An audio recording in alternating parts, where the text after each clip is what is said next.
नमस्कार मु सोनी आपण मान को स्वागत करुछि मो चैनल सोनीस किचन को। आज मु गोटे नॉनवेज रेसिपी चिकन पकोड़ा तैयारी करिबी। सेति पई 500 ग्राम चिकन नेछि। आपण चाहिले बोनलेस चिकन को यूज करि परिबे, किंतु मु एठी बोनलेस चिकन को यूज करूछि। चिकन को पूरा भलो भाबरे धोई की रखिछि। किछि मैदा, किछि कॉर्नफ्लोर, गोटे बड़ चमच अदा रसुण आ लंकार बटा नेछि। आपण चाहिले छेचिकी मध्ये यूज करि परिबे। हाफ चमच गोलमरीच गुंड, गोटे चमच टमाटो सॉस, गोटे छोट चमच सोया सॉस, गोटे छोट चमच विनेगार, स्वाद अनुसार लूण, गोटे चमच काश्मीरी लंका गुंड यूज करिवारे भलो कलर आसी थाए, गोटे अंडा, ता सहित छाणिबा पई किछि रिफाइंड ऑयल। धोई की रखिथिबा चिकन को मैरिनेट करि नबा। सेति पई एथिरे रखिथिबा गोटे अंडा को देई दबा। बाटी की रखिथिबा अदा रसुण और लंकार बटा को दे दबा। गोलमरीच गुंड, टमाटो सॉस,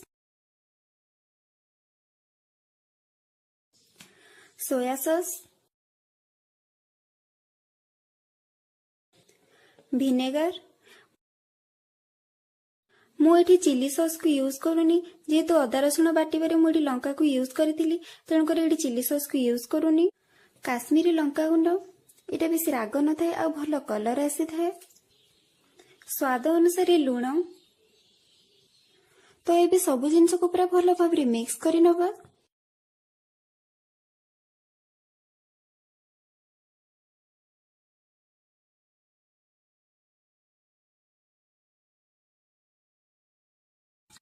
सब जिनस को मुझे पूरा भल भाव गोले नेली।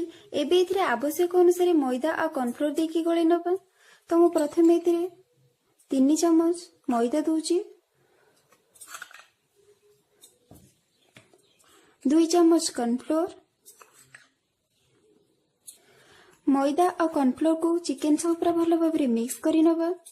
मैदा आ कॉर्नफ्लोर को चिकन ऊपर गोटे भल कोटिंग आसिया पई यूज करा जाय थाए। तो या पूरा भल भाव मिक्स करि नबा। या भल भाव मिक्स कला परे देखिबे जदि एटा बेसी पानिया पानिया देखा जाउथबो ताले एथिरे आउ मैदा नहले कॉर्नफ्लोर मिसेबे। मु एठी आउ गोटे चमच कॉर्नफ्लोर यूज करूची। गोळे नबा भल भाव रे।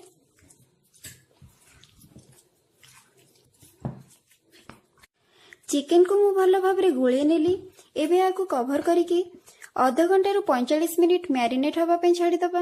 याको आपण चाहिले किछि टाइम फ्रिज रे रखि परिबे, नहले तमति बाहर रखि कि मध्ये मैरिनेट हवा पे छाड़ी देबे। टोटली एडी 45 मिनिट हे सालाणी। आ मु चिकन को फ्रिज रु बाहर करि लेछि। एबे याको फुणी थरे गोळे नबा। चिकन ऊपर मैदा आ कॉर्नफ्लोर रो भलो कोटिंग हे जाइछि। तो याको पूरा भलो भाबरे गोळे नबा। तो मुझे चिकन को आउ थे पूरा भल भाव गोले नेली। चिकन एबे छाणिबा पई रेडी हो गला। एबे जीवा हमर छाणिबा प्रोसेस को। छाणिबा पई गैस ऑन करके मु गोटे कढ़ाई रे तेल को दे देछि। तेल को पूरा भल भाव गरम होबा पे दबा। तेल इठी पूरा भल भाव गरम हो गलानी। एबे गैस रे फ्लेम को मीडियम रे रखिबा आ गोले की रखिदिबा। चिकन को गोटे गोटे करके दे दबा। केयरफुली गोटे गोटे चिकन के तेल रे दे देबे। जो अनुसार तेल नहीं से अनुसार चिकन को देवे।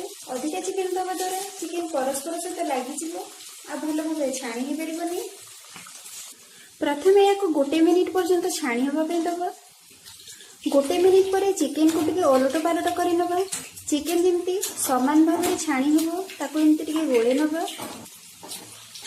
चिकन को मीडियम फ्लेम रे रखिकी 5 ରୁ 7 मिनिट पर्यंत छाणी नबा। चिकन सिझिबा पई बा छाणी हबा पई चिकन रो साइज ऊपर डिपेंड करथाए। जेते छोटो चिकन यूज करिवे सेटा जल्दी छाणी हो जिवो। आ जेते की बड़ चिकन यूज करिवे ताको अधिका टाइम लागि जाय छाणी हबा पे। तो बस याको मीडियम फ्लेम रे रखि कि छाणी नबा।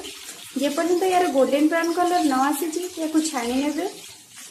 तो याको मझरे मझरे एमिति ओलट पालट करि नउथिबे।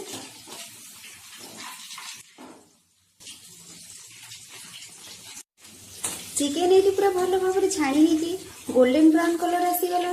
आ मत ये छाणी होगा टोटाल 10 मिनिट टाइम लगी। जेहेतु चिकन साइज टी बड़ अच्छी तेणुक अधिका टाइम लगी। तो या तेल बाहर करके पूरा भल भाव छाणी नब।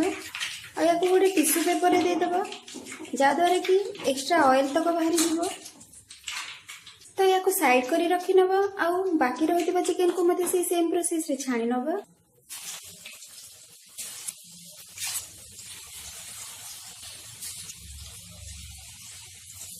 या मीडियम फ्लेम रे रखिकी गोल्डन ब्राउन कलर आसला पर्यंत छाणी नब। ये छाणी गला या भी बाहर कर नब।